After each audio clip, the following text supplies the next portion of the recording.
Tam da bu haberin üzerine sıcak bir gelişme paylaşalım sizlerle. İsrail'in işgal altında tuttuğu Golan Tepesi'ndeki bir futbol sahasına roketli saldırı düzenlendi.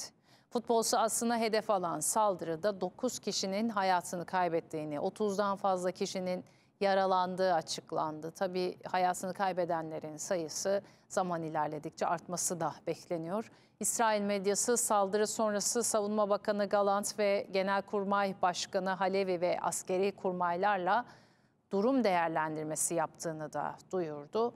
Lübnan Hizbullah'ının da saldırıya ilişkin jet açıklama geldi Lübnan Hizbullah'ından. Hizbullah Golan'daki roketli saldırı ile ilgilerinin olmadığını açıkladı. İsrail Dışişleri Bakanı Katz ise Hizbullah'ı suçlayarak kırmızı çizgiyi aştılar ifadelerini kullandı. Bir kez daha tekrar edelim, sıcak gelişme. İsrail'i işgal altına tuttuğu Golan Tepesi'ndeki bir futbol sahasına roketli saldırı düzenledi. Şu anda ekranlarınıza gelen görüntüde o noktadan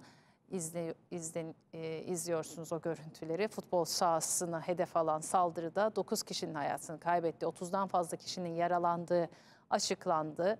Biraz önce de söylediğimiz gibi İsrail medyası saldırı sonrası Savunma Bakanı Gallant, Genelkurmay Başkanı Halevi ve askeri kurmaylarla durum değerlendirilmesi yapıldığını da duyurdu. Lübnan Hizbullah'ının da saldırıya ilişkin jet açıklama geldi. Hizbullah Golan'daki roketli saldırı ile ilgilerinin olmadığını açıkladı. İsrail Dışişleri Bakanı Katz ise Hizbullah'ı suçlayarak bu kez kırmızı çizgiyi aştılar ifadelerini kullandı.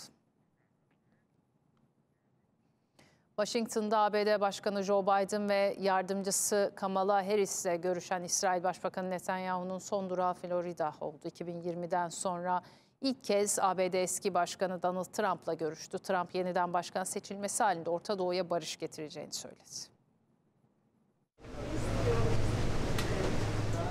Amerika Birleşik Devletleri'nin Cumhuriyetçi Başkan adayı Donald Trump, Florida'da İsrail Başbakanı Benjamin Netanyahu'yu ağırladı.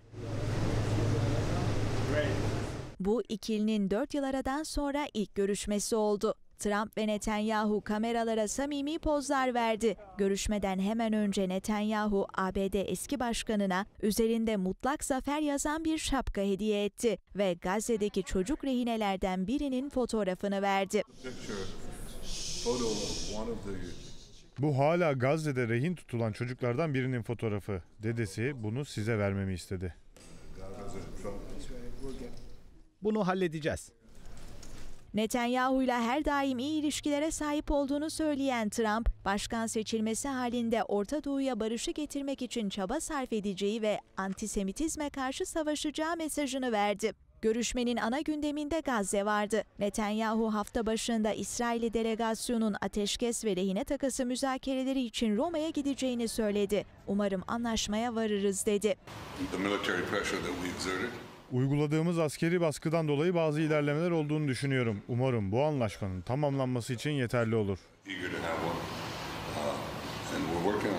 Trump'ın sözlerinin hedefinde ise Demokrat Parti'nin olası başkan adayı Kamala Harris vardı. Harris'in Gazze'deki insani felakete dikkat çeken açıklamalarına tepki gösterdi, İsrail'e destek mesajı verdi. Bence açıklamaları saygısızcaydı. Yahudi biri ona nasıl oy verir bilmiyorum. Bana kalırsa İsrail'e karşı kesinlikle saygısızlık etti.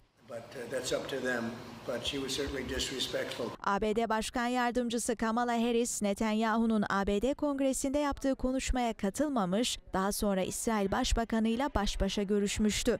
Harris o görüşmenin ardından Gazze'de çok sayıda sivilin hayatını kaybettiğine dikkat çekti. Trajediyi görmezden gelemeyeceğini savunarak sessiz kalmayacağım dedi. Ateşkes anlaşmasını hayata geçirmenin zamanının geldiğine vurgu yaptı. ABD basınına konuşan ve ismi açıklanmayan İsrailli yetkililerse Netanyahu'nun Harris'in müzakereler devam ederken kullandığı sert tondan rahatsız olduğunu aktardı. Hamas'ın Amerika Birleşik Devletleri ve İsrail arasında görüş farklılıkları olduğu izlenimine kapılabileceği, bunun da sürece zarar vereceği ileri sürüldü.